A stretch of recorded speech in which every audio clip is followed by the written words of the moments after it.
نحن اليوم نعيش في عصر يحمل فيه كل إنسان آلة صغيرة في يده. ما إن نستيقظ في الصباح حتى تقع أول نظرة على الهاتف، وقبل أن ننام ليلاً تكون آخر نظرة أيضاً على الهاتف. طوال اليوم تمرير، سحب، مشاهدة.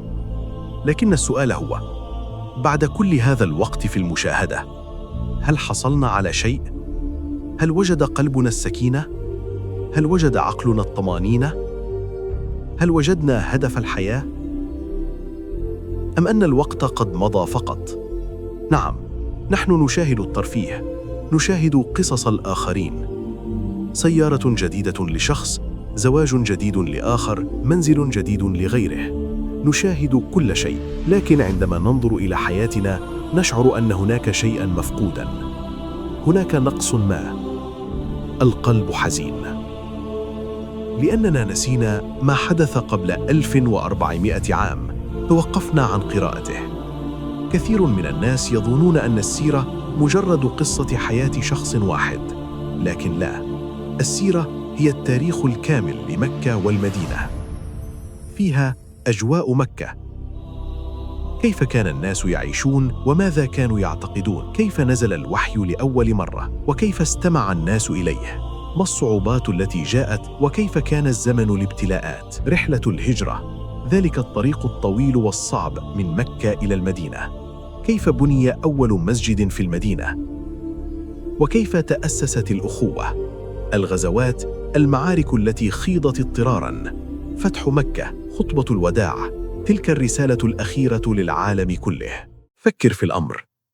قبل 1400 عام في حر مكة، في الليل عندما كان الجميع نائمين، كان رجل يستيقظ ويبكي بين يدي الله.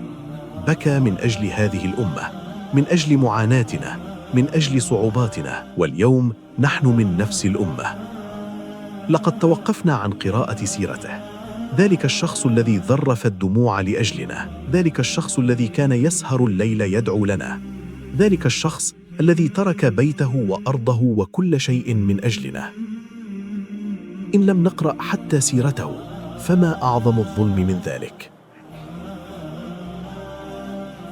سأقدم سلسلة السيرة الكاملة على هذه القناة، القصة الكاملة لعهد مكة من أول وحي إلى الهجرة، القصة الكاملة لعهد المدينة من الهجرة إلى الوفاة، رحلة الغزوات، بدر، أحد، الخندق، وكل شيء.